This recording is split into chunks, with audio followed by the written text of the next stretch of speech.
Good afternoon, YouTube. This is your mail with George Page. You know what? I'm just gonna cut this quick and just say I'm gonna talk about this because this is sad news that I saw this early this morning.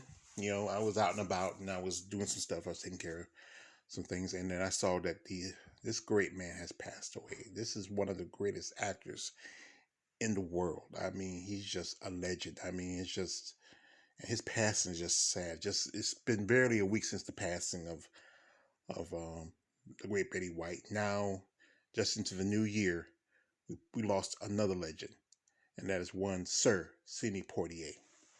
Now, if you know Sidney Poitier, you know from several movies he has done over the years. He has a nearly a nearly 50-year span and a 60-year span of working in stage, screen, and television. He is activist. He is a father, a husband. He is a legend. He has done things that it's just it makes such a great man. And his passing is just something that's just sad. Just especially hits our community. He's one of these. He's just you know one of these great men.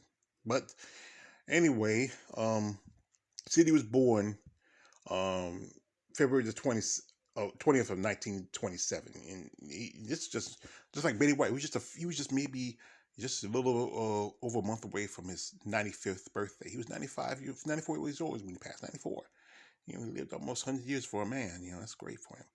Now he came from a family of 7 children, and his mother and father were farmers in the Bahamas, and they owned a farm in the Cat Islands.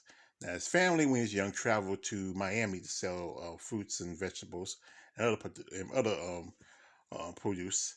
And his father was a cab driver from Nassau, Bahamas. Now, he was born unexpectedly in Miami, and he was premature. And they weren't sure he was gonna survive. But his parents stayed in the States till he was healthy, and they moved back to the Bahamas where he grew up. Now, he was just a talent. When he got older, he migrated to Haiti, and also he ran away and established a community throughout the Bahamas. He did a lot of stuff during his times, and later on, when he got much older, he moved back to Nassau. Now, when he got to a certain age, much around about 16, he moved to New York and he took several jobs. I think I did a thing about him. And then in 1943, he also was enlisted into the army. So I like to say thank you to his service. So he was a veteran of World War II. Now, by the time he got out of the war, he's in around about 44. He was he worked as in a American Negro theater doing productions and plays. And he said there's several plays he's done, like very popular, like ones like him and Louis Gossett worked together. He Ruby Dee. I mean, they were up and coming. He did a rendition of Raising the Sun. And by the 50s, he started up his career in movies. He did several movies that are just a long list of movies he has done. His first movie was 1947, which was called, I think, Spirella. Then also there was a movie called No Way Out, um, Cry of the Beloved Country. Also movies like Go Man Go, Edge of the City, and Something of Value.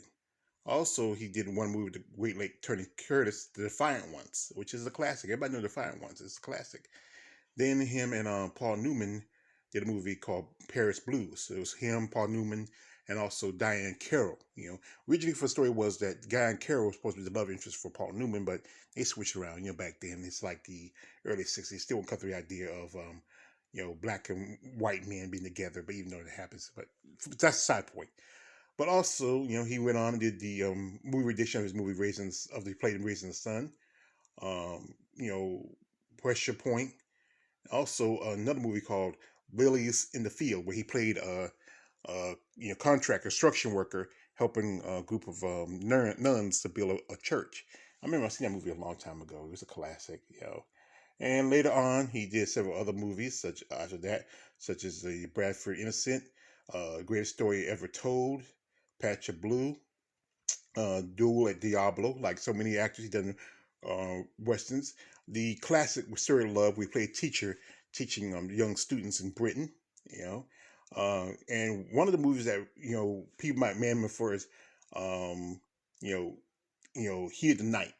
We played the character Virgil Tibbs, and that is a classic. I remember the part where the old man slapped him. And he slapped him back. That was that was a movie with Rod Stagger. And I remember he said the old man was like, he was surprised that and it was a great scene. And it's that part we say they call me Mr. Tibbs. I mean, it was spin off to the TV series, but it was just a great movie. It's a classic. You got to see it. And later on, one movie that he played that was, I think, one of the most controversial movies in history was Look Who's Coming to Dinner. It was the first movie about interracial dating. It starred Katharine Hepburn, Tracy Spencer, Spencer Tracy, and also I think the late um, mm, forgot her name. She was Louise in the Good Times movie. Good Times. Sorry, Jeffersons. She played the maid. I forgot. Oh, I used to know her name. It's been such a long time since she passed. And also, he won his first Oscar for that movie. Amazing. I think he was one of the few black people in history of the Academy Awards that won an Oscar, especially for leading man. And that was. I mean, he had some tough competition back then. Who was very popular back then in the late '60s. Then he went on playing some more movies such as for Love of Mine, The Lost Man, also Brother John, and also he did a sequel to The Heated Night was called They Call Me Mr. Tibbs, where his character Virgil was, remember he was a police officer.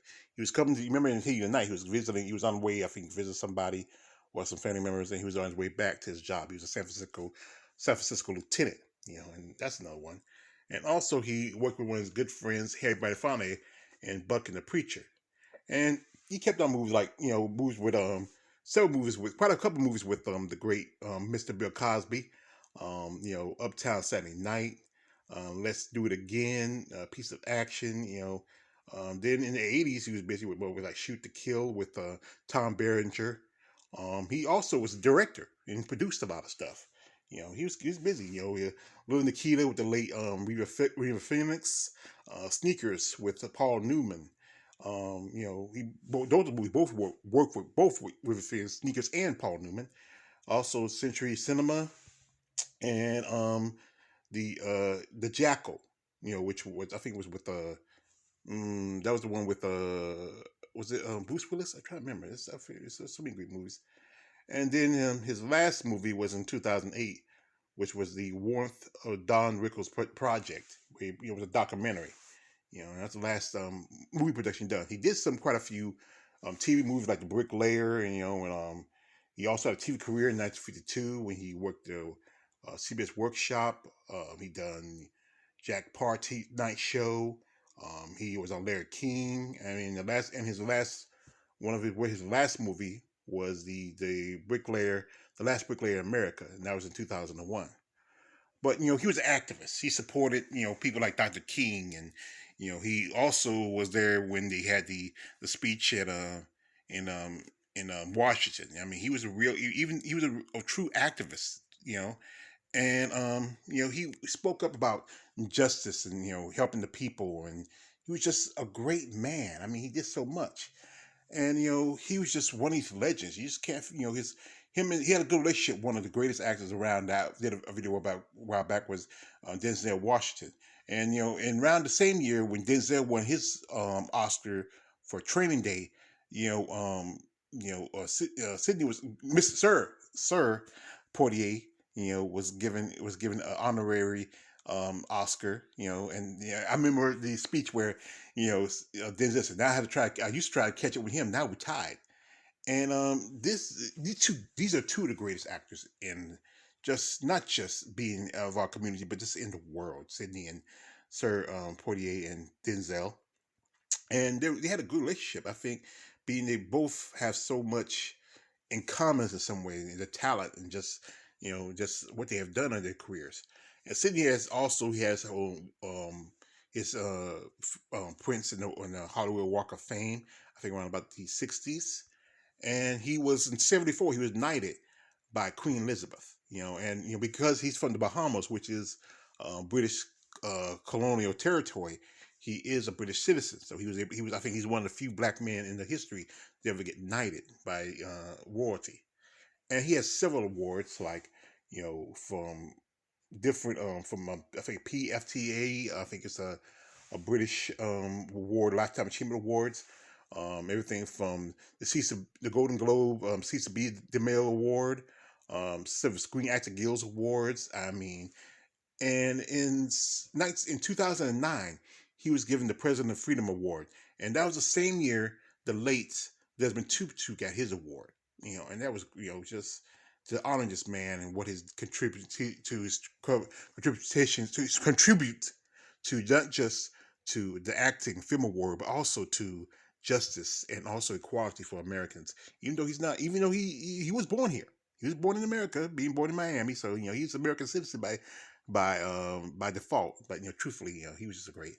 And even in 97, he became an ambassador for the Bahamas, and that's a great thing. And then he was even had a bridge named after him in 2012. The Sidney Poitier Bridge in Nassau, in Bahamas, and that was a great thing for him to have this bridge named after him from his home country. And he was a father. He had three daughters from his first wife. They were married from I think him and his first wife were married from correctly, so because I'm looking at Wikipedia to get the thing. They were married from 1950 to 1965. He had three daughters with his wife, and they were they met. They lived in New York for a good while, and then they got divorced in '65, and then he married his second wife, where he has two daughters with her, and one of his daughters, she's an actress also. I think I forgot the name. I forget it's Kia Portier. She also acted and did some stuff with her father back in I think a few years ago. And his relationships with people like Sammy Davis Jr. and Hildeberry Fonte, Morgan Freeman being also another great actor who have on the Oscars and talent. These just were great men. He stood shoulder to shoulders with. But you know what? He still, even though he was in his 90s, he still, speeched and supported, equal rights, and he did so much, for a man of his abilities and his talents, and it's just sad that we lose this man, and you know, just like I say, we just lost the great Dr. Tutu, and now to lose this another man who had contributed so much to this world and to our culture. I mean, it's just, you know, but that's how life is. You never know. And he lived 94 years and did so much with those 94 years. That's just, it's sad to, but like I said, he was a great man, and he'll always be remembered as Mr. Tibbs. So rest in peace, sir. Sidney L. Portier. You were one of the greatest. I'm just gonna say I'm out, folks.